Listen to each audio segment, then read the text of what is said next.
Bacaan dari kitab pertama Raja-Raja.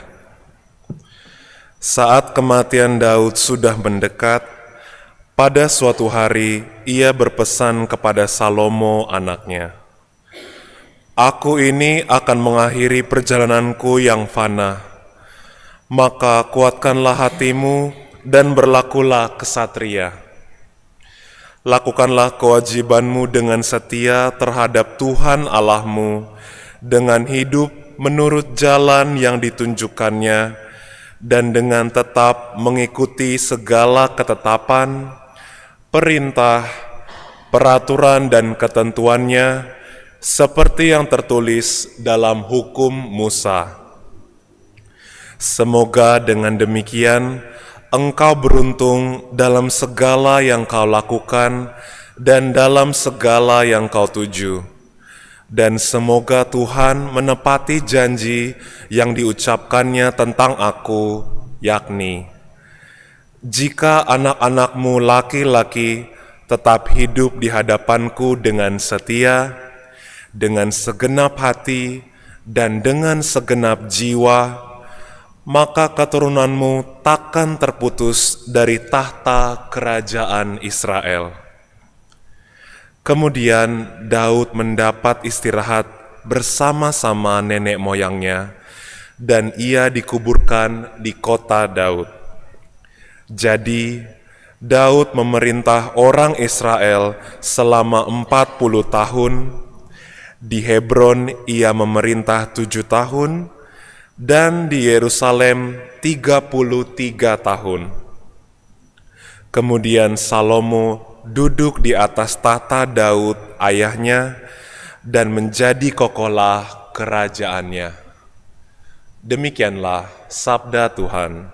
Syukur kepada Allah.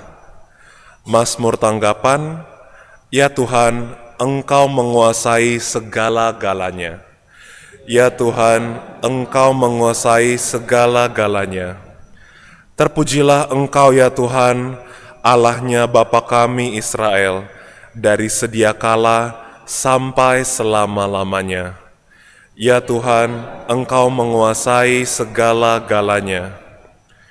Ya Tuhan, milik-Mulah kebesaran dan kejayaan, kehormatan, kemasyuran dan keagungan, ya segala-galanya yang ada di langit dan di bumi. Ya Tuhan, Engkau menguasai segala-galanya. Ya Tuhan, milik-Mulah kerajaan. Engkaulah yang tertinggi melebihi segala-galanya, sebab kekayaan dan kemuliaan berasal daripada-Mu. Ya Tuhan, Engkau menguasai segala-galanya. Engkaulah yang berkuasa atas segala-galanya. Dalam tangan-Mulah kekuatan dan kejayaan.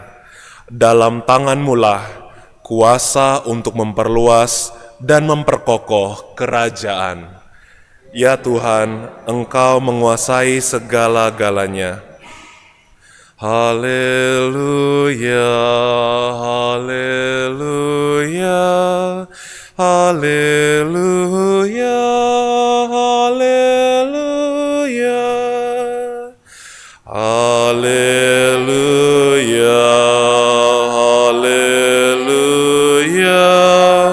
haleluya, haleluya. Kerajaan Allah sudah dekat. Percayalah kepada Injil. Haleluya.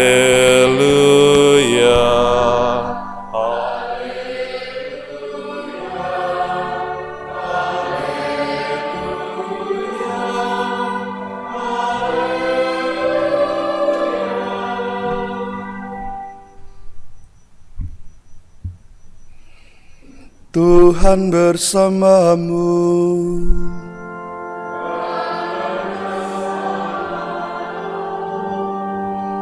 Inilah Injil suci menurut Markus.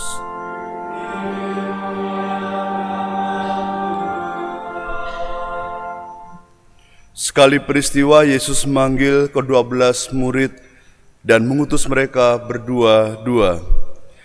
Ia memberi mereka kuasa atas roh-roh jahat dan berpesan kepada mereka supaya jangan bawa apa-apa dalam perjalanan, kecuali tongkat, roti pun tidak boleh dibawa, demikian pula bekal dan uang dalam ikat pinggang. Mereka boleh memakai alas kaki, tetapi tidak boleh memakai 2 baju. Kata Yesus selanjutnya kepada murid-murid itu, "Kalau di suatu tempat kamu sudah diterima dalam suatu rumah, tinggallah di situ sampai kamu berangkat dari tempat itu. Kalau ada suatu tempat yang tidak mau menerima kamu, dan kalau mereka tidak mau mendengarkan kamu, keluarlah dari situ dan bebaskanlah debumu yang ada di kakimu sebagai peringatan bagi mereka." Lalu pergilah mereka memberitakan bahwa orang harus bertobat. Mereka mengusir banyak setan dan mengoles banyak orang sakit dengan minyak dan menyembuhkan mereka. Demikianlah sabda Tuhan.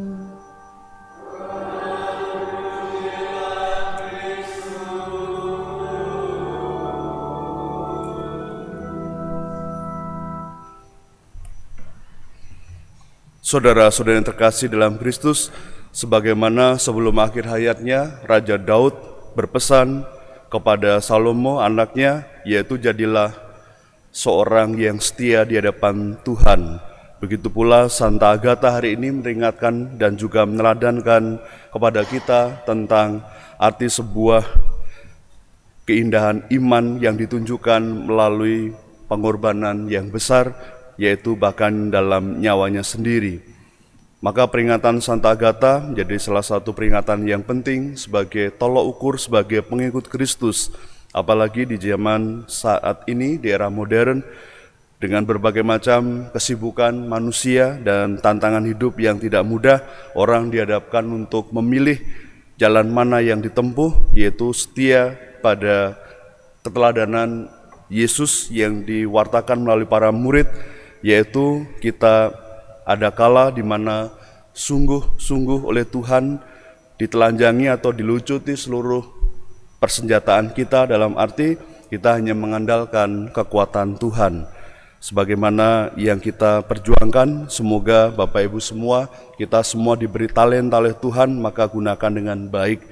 Karena kadangkala hal-hal duniawi tidak bisa membantu kita dalam perkara-perkara hidup, tetapi senjata rohanilah yang paling ampuh untuk melawan segala nafsu dunia. Semoga dengan teladan Yesus yang disampaikan pada para murid sungguh meresap dalam hidup kita, yaitu mengandalkan Tuhan dalam keadaan apapun, meskipun sulit, tapi bagi orang yang percaya dan setia, segala sesuatu yang baik atau berkat pasti Tuhan akan berikan bagi yang imannya teruji dengan setia pula sampai akhir. Tuhan berkati kita semuanya.